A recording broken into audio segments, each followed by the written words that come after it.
now talking the 2009 movie, The Fallow Field, written and directed by Lee Dovey and stars Michael Darcy as Callum, who is a farmer on this particular kind of crop of land that we'll talk about in just a minute. Now, this is kind of proof that you don't need a huge budget to make an intriguing, low-budget horror film. Made for just £9,000, this low-budget British movie certainly has an interesting premise. I've seen it be described as a cross between Wolf Creek and Memento, and I can actually see where those comparisons come from, although it's kind of doesn't really factor into the kind of the main bulk of the story about what's actually kind of going on with those two comparisons. So what is the story? So it focuses on this guy called Matt, who seems to wake up in the middle of a field without any memory of what's happened to him in the kind of the last week or so. So he kind of manages to kind of get back home. His girlfriend thinks he's been cheating on him, which he actually has, but that's actually nothing to do with it. And you know, he doesn't really know what's happened to his kind of like his missing week. So he's kind of like trying to piece together fragments of maybe what he remembers. And this takes him back to this farm, where the farmer there, Callum, seems a little bit off kilter. And as the kind of the film progresses, we kind of learn about what's going on. And it's something which is kind of quite mind-bending and magical. It kind of makes sense. It's not something that's surreal. But I don't want to spoil it for you, because it's kind of part of the fun of this movie is kind of finding out what's actually going to happen. But suffice it to say, there are certainly supernatural / magical things kind of going on here that certainly takes this movie in an original direction. So first of all, what can I say about what I liked about this movie? This movie starts off as a kind of mystery, really, with, you know, you're not really quite sure what's going on. It seems relatively kind of innocuous. This guy, maybe, you know, he's having kind of some type of blackout, which we don't quite know why, and it's him trying to kind of find out what is going on. And it's like initially the movie seems, the mystery seems relatively straightforward. You know, he's blacking out for whatever reason, and it maybe doesn't seem it's going to be all that spectacular. And although the movie's never visually particularly spectacular, the actual story as it unfolds is extremely intriguing. And probably at the end of the first act, we'll get our kind of reveal about, or started to get the reveal about what's actually happened, and it's intriguing stuff.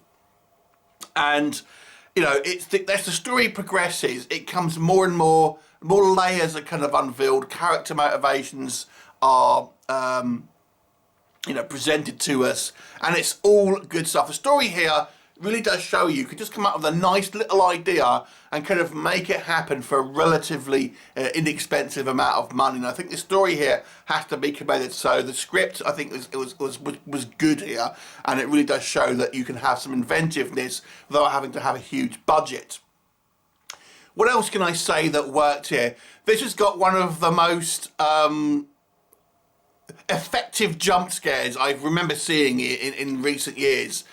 You know, I watch a lot of horror films. If you've been around the channel a lot of times, you'll see that you know, horror films and scares, jump scares are no stranger to me.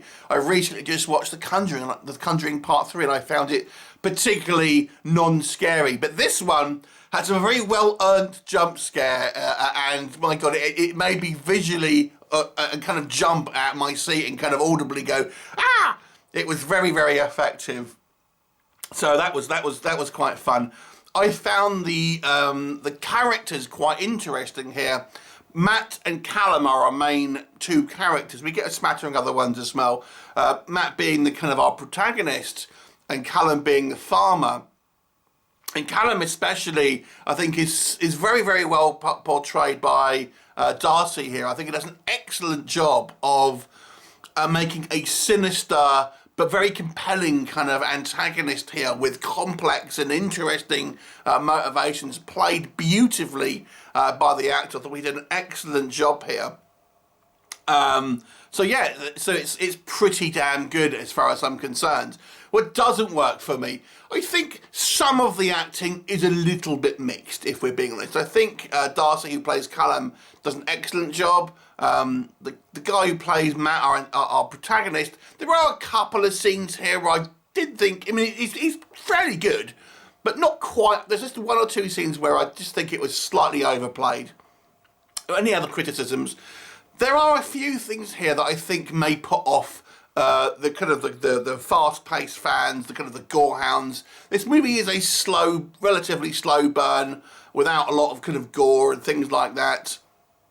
And I think some people may find it dull. I personally found it very, very intriguing because the story had me hooked. But there are, the pace of it would put some people off. However, I will say that there are some scenes that do seem rather protracted, and the camera lingers a little bit too long on some sequences. We're thinking, come on, let's edit to another scene. So I think the editing could have been a little tighter here. There's just maybe a handful of scenes here that just kind of I felt stretched on a little bit too kind of long for me. I think there are a couple of sequences where there is violence. That's all I'll say. Where I didn't think it was particularly well filmed.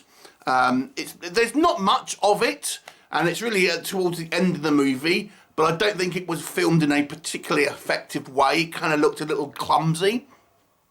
Again, I'm kind of giving this movie some kind of leeway because it is such a low budget film. But nonetheless, it is what it is. The ending, I've got to say, I don't think quite worked. We're talking more kind of like the epilogue, the very kind of last sequence in the movie. I think they couldn't help going for the kind of the FU moment, and I don't know if it really worked. I maybe wouldn't have done it because it kind of made it somewhat cheapened the film, if you want my honest opinion. I actually thought that the film would have benefited from literally... it doesn't ruin it, but it kind of, I think it would have benefited from just lopping off that end kind of sequence, because I don't think it kind of really did any real favours there. But overall, this was an intriguing movie. If you like a kind of a slow burn, kind of mystery style horror film with a very, very intriguing idea that has bigger implications than the kind of the film, initially kind of suggests, and things like this, and kind of, it maybe that doesn't give you all the answers, but nonetheless it doesn't need to.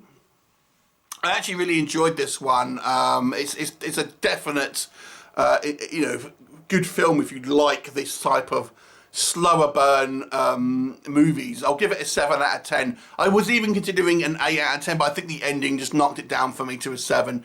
So it's a 7 out of 10 for me. Have you seen it? What did you think of it? Leave me a comment and I'll look forward to seeing you next time. Bye for now.